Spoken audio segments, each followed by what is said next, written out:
नेवासा तालुक्यातील देवगड येथे आमदार बाळासाहेब मुरकुटे यांच्या प्रयत्नातून मंजूर 2.25 कोटी रुपये खर्चाच्या विविध विकास कामांचा शुभारंभ करण्यात आलाय। नेवासा तालुक्यातील श्री क्षेत्र देवगड येथे आमदार बाळासाहेब मुरकुटे यांच्या अथक प्रयत्नातून मंजूर झालेल्या 2.25 कोटी रुपये खर्चाच्या विविध विकास कामाचा शुभारंभ सुधीर मुनगंटीवार यांच्या हस्ते आणि गुरुवर्य भास्करगिरीजी महाराज यांच्या अध्यक्षतेखाली करण्यात आला। तसंच महाराष्ट्र राज्य अर्थ आणि वनमंत्री सुधीरजी मुनगंटीवार यांनी देवगड परिसराची पाहणी केली। त्यावेळी सुधीर मुनगंटीवार भारावून गेले आणि नेवासा तालुक्यात निधी कमी पडू देणार नाही अशी त्यांनी यावेळी ग्वाही दिली। आमदार बाळासाहेब मुरकुटे यांनी या कार्यक्रमाचं प्रास्ताविक केलं।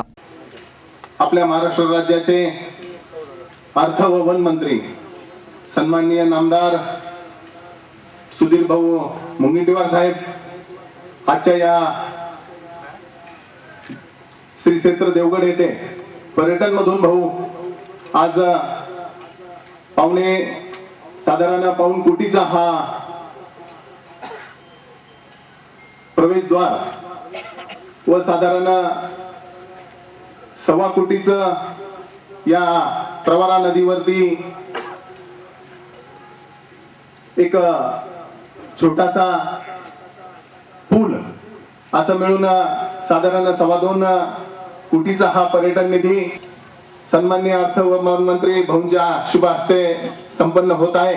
तसंच या कार्यक्रमावेळी अध्यक्ष गुरुवर्य भास्करगिरी महाराज यांनी श्री क्षेत्र देवगड येथील विविध कामांचा उद्घाटन प्रसंगी आपल्या प्रतिक्रिया दिल्या। वित्त मंत्री सन्माननीय श्री सुधीर भाऊ आणि आपल्या तालुक्याचे सन्माननीय आमदार बाळासाहेब मुरकुटे, आमदार कोणते तर जे हरी आमदार, हे आपल्या आमदारची ओळख आहे।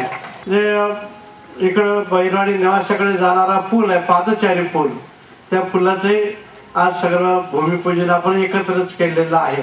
नदीला पाणी असल्यानंतर या लहान लहान चिमुकल्या मुलांची एवढी बिकट अवस्था होते, म्हणून ह्या पुलाच्या माध्यमातून शाळेचे सर्व विद्यार्थी इतर सर्वांची सुविधा होणार आहे। आमदार साहेबांनी खूप तोड भरून मंत्री महोदयाचे वर्णन केलं। आम्ही सांगतो की साहेब आमचं फक्त बाळासाहेबांच्या पाठीवर हात मारत जा, बाकी पैसे द्या तर नका देऊ, फक्त हात मारत जा। तर आजचा असा गोड कार्यक्रम, त्या गोड कार्यक्रमाकरता आपण आलात, आपल्याला आम्ही अभिनंदन। आणि या कार्यक्रमासाठी उपस्थित महाराष्ट्र राज्य अर्थ आणि वनमंत्री सुधीरजी मुनगंटीवार यांनी विविध विकास कामाचा उद्घाटन सोहळा पार पाडला आणि आमदार बाळासाहेब मुरकुटे यांचे नेवासा तालुका विकासासाठी जास्तीत जास्त निधी मिळवून देण्याचा प्रयत्न करू असं सांगण्यात आला। तुमचं संस्थान मी पाहिलं तेव्हा मी आनंदी झालो।